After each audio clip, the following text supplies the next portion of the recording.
Welcome into Soda City Living. I'm your host, Madeline Stewart. This is a true lifestyle show based in the Soda City, Columbia, South Carolina. We feature everything and anything that the Midlands and beyond has to offer. Today, we're celebrating Thirsty Thursday, and what better way to get a head start on the weekend than to check out a new place to grab a brew and a bite. We're headed to the riverfront in downtown Columbia to visit Bierkeller. It's a German-style beer garden right here in the Midlands.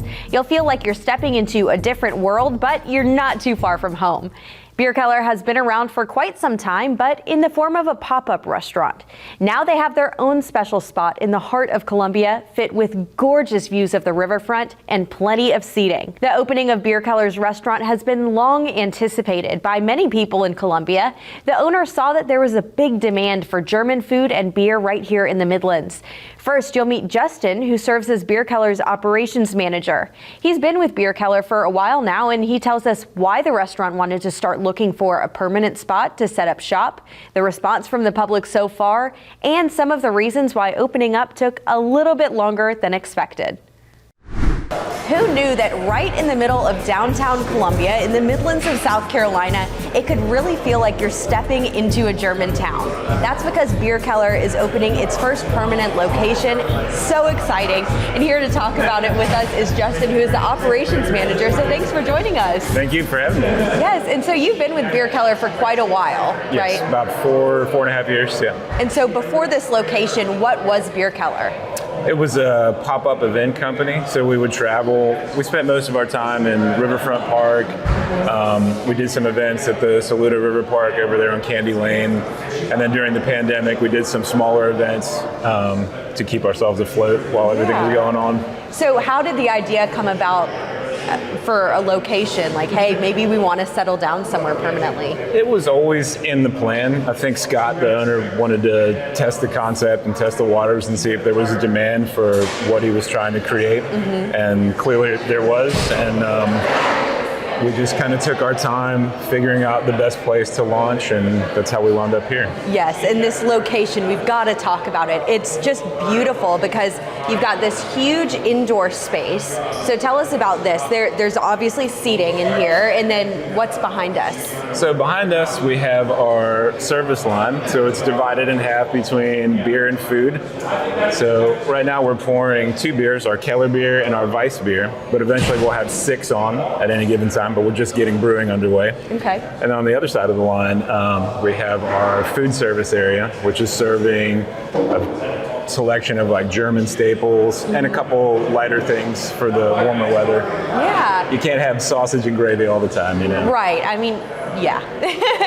So it's impossible to not talk about the view here, which I think really makes you feel like you're in a German town because we're right on the river, right on the riverfront. So I'm sure that was a big factor in the decision to move here. For sure. There's not a view like this anywhere else in town, especially not a place where you can sit and eat. As everyone who lives here knows, you know, there's not a whole lot of riverfront development, so we hoped that it would bring traffic to the area and maybe spur some other folks in town to maybe look into doing other things with the river.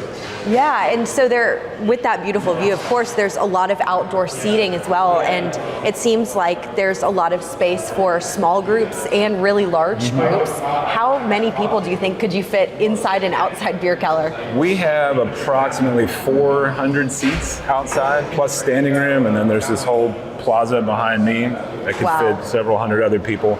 And there's about 98 seats, I believe, inside the tap room. Wow. So about a seating capacity of roughly 500. That's crazy. And it is very spacious, but at the same time, feels like kind of a family environment. And I understand private and semi-private events are possible here too.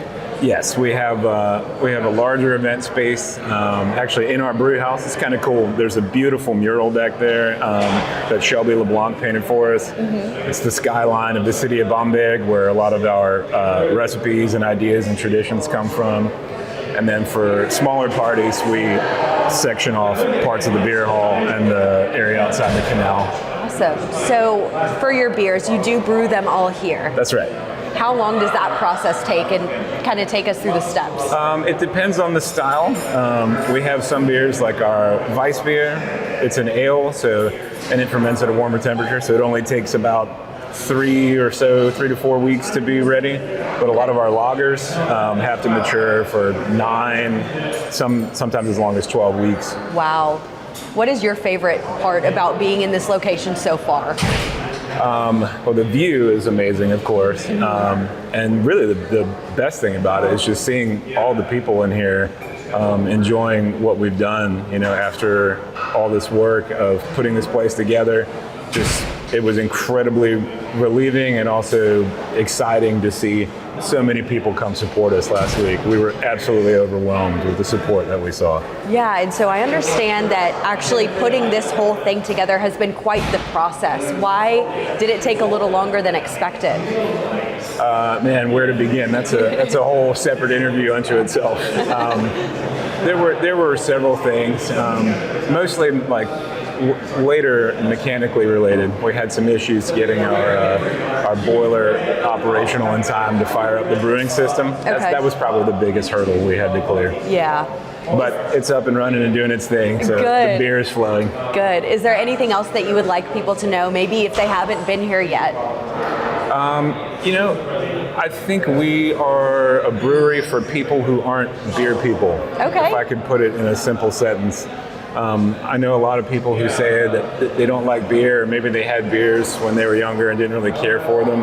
It's been my experience that when people make that comment to me, when I offer them a sample of what we do, they almost always get a whole glass afterward.